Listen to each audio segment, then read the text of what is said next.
Welcome you all. My name is Dr. PJ Madam Rafi. Today we are going to discuss about antiplatelets.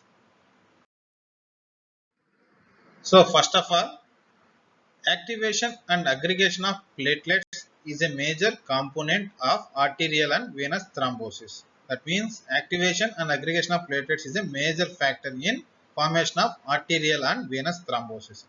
So in platelets, there are outer membrane of platelet contains a variety of receptors that responds to different signals and promote platelet aggregation or inhibition. That means if it get signal, it will cause aggregation. Obviously, when you are inhibiting the other signal, obviously platelet aggregation will get decreased. So first of all, we will see this platelet activation will be done by three different mechanisms through three different receptors. Okay. First mechanism is by mainly phosphodiesterase enzyme. Okay. When this main thing is when the normal unruptured endothelium, it will release prostacyclin. This prostacyclin obviously when binds to the platelet receptor, it will generate cyclic AMP. Okay, this cyclic AMP will inhibit releasing of serotonin and ADP. So these are aggregate factors. When they release into circulation, obviously they will cause platelet aggregation. When you are inhibiting this serotonin and ADP by increasing level of cyclic AMP, that means by using phosphodiesterase enzyme, that is by inhibiting cyclic AMP like drugs like dipyrimidine. If you are using those drugs, obviously the cyclic AMP level will be rise. When cyclic AMP level will be rise in the platelets, they won't release serotonin and ADP. So obviously platelet aggregation will get decreased. That is one. That is when normal endothelium, there will be no rupture of endothelium. This is a natural anticoagulation property, natural antiplatelet also, because they will not allowing the platelet to get aggregate. Okay, it is normal endothelium. When endothelium will get ruptured, okay, that means exposed collagen. This exposed collagen will release some glycoproteins. These glycoproteins will bind to the platelet and release IP3. That means thereby it will cause secondary messenger. Thereby it will release some calcium. So thereby obviously it will helpful for releasing of serotonin and ADP. Obviously by releasing of serotonin and ADP, it will cause what? Platelet aggregation. This is second. So by inhibiting this ADP receptor, we can inhibit platelet aggregation. That is second thing. Third thing is when the same injured endothelium or ruptured endothelium, it will release phospholipase enzyme. Thereby this phospholipase enzyme will produce arachidonic acid from phospholipids. That is this platelet membrane phospholipids. From there it will produce arachidonic acid. From this arachidonic acid it will produce thromboxane A2. This thromboxane A2 will be helpful in releasing of this mediator, that is why here serotonin and ADP. Thereby they will cause platelet aggregation. So this is another mechanism. So by inhibiting this production of thromboxane A2 by enzyme, that is COX enzyme. So the drug is aspirin. By inhibiting this production, obviously we can inhibit platelet aggregation. This is how three different mechanisms will helpful in formation of platelet aggregation. So we can inhibit those signaling by inhibiting different receptors. Okay. So what are those receptors? One is the ADP receptor, second is PAR receptor, third one is glycoprotein 2B3A receptors, next one is thromboxane and prostacyclin receptors. Okay. So what are the receptors and the drugs acting on those receptors we will be seeing in following slides. So now we will see each group drugs and discuss separately. Okay.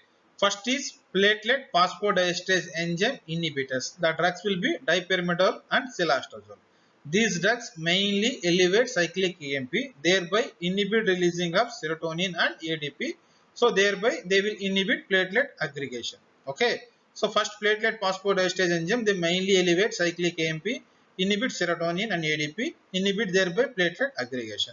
Next group is platelet ADP receptor inhibitors. When these drugs, when this is normal undamaged endothelium, this platelet ADP receptors means when your vascular injury will happen. So that time exposed collagen connective tissue activate glycoprotein, so which triggers activates ADP and serotonin along with calcium. So obviously it is when you are inhibiting this will happen when ADP receptor will get activated only, right? So that's why these drugs ADP receptor inhibitors, examples like ticlopidine and clopidogrel, these drugs inhibit ADP receptor activation. Thereby obviously they will inhibit the generation of ADP and serotonin and calcium release. So obviously they will act as antiplatelet. Okay. Next group is platelet thromboxane A2 synthesis. Obviously, when platelet thromboxane A2 synthesis inhibitor will be get inhibited, there will be no production of thromboxane A2. So there will be no production means there will be no serotonin and ADP will get released. So there will be no platelet aggregation. Obviously, they inhibit mainly enzyme, that is COX enzyme. These drugs example will be aspirin. Okay, these drugs mainly produced from the phospholipids, arachidonic acid. Thereby, obviously, thromboxane A2 will be released from the cell membrane. This thromboxane A2 will bind and will generate serotonin and ADP. So this example, platelet thromboxane A2 synthesis, if you are inhibiting this thromboxane A2, obviously there will be inhibition of antiplatelet also. So the drug is aspirin. Okay, this is the three mechanisms I explained in the previous slide. Okay, so next group will be, these are through the receptors. This platelet will have different receptor. First will be platelet thromboxane A2 prostaglandin, that is TP receptor. When you are inhibiting this TP receptor, obviously what are the actions of TP receptors?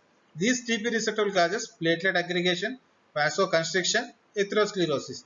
When you are inhibiting this TP receptor, that is thromboxane A2 prostaglandin receptor activation, so there will be no platelet aggregation, there will be no vasoconstriction, obviously leads to no atherosclerosis. Examples of this drug is teratrobran. Okay.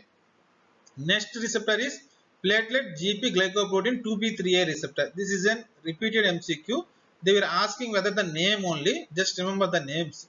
What are the platelet GP 2B3A receptors? Means abciximab, ft-fibatide, tirofiban. Okay, they are asking the names. So remember these names. These drugs, by inhibiting this receptor, obviously there will be no platelet aggregation. It will be happen to the conformational changes in fibrinogen. Means in the last stage of platelet aggregation, fibrin deposit will be done, right? So these drugs will be acting on that. They won't allow to fibrin deposits. Okay. So what are the drugs? Abciximab. This is a monoclonal antibody. Okay. So remember, monoclonal antibody having antiplatelet is abciximab, ft-fibatide, tirofiban. These three group drugs will belong to the glycoprotein 2B3A. In this one, monoclonal antibody is abciximab. Okay. Next group is platelet. This is recent one. Platelet thrombin protease activated receptor. That means PAR receptor. Okay.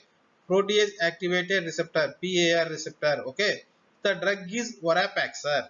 These receptor actions is they convert fibrinogen to fibrin. So obviously it will cause deposition of strong fibrin. So that is insoluble fibrin. Then they stimulate factor 13. So obviously it will also make more stabilizing of fibrin, that is insoluble fibrin, leads to platelet aggregation. So obviously when you are inhibiting this receptor, that is PAR receptor, protease activated receptor, there will be no conversion of fibrin to fibrinogen to fibrin. There will be no activation of factor 13. So obviously no fibrin will be deposited. Finally leads to no platelet aggregation will be there. Okay. So this is very important chapter. You have to remember the group and drugs in the group. Okay. Thank you.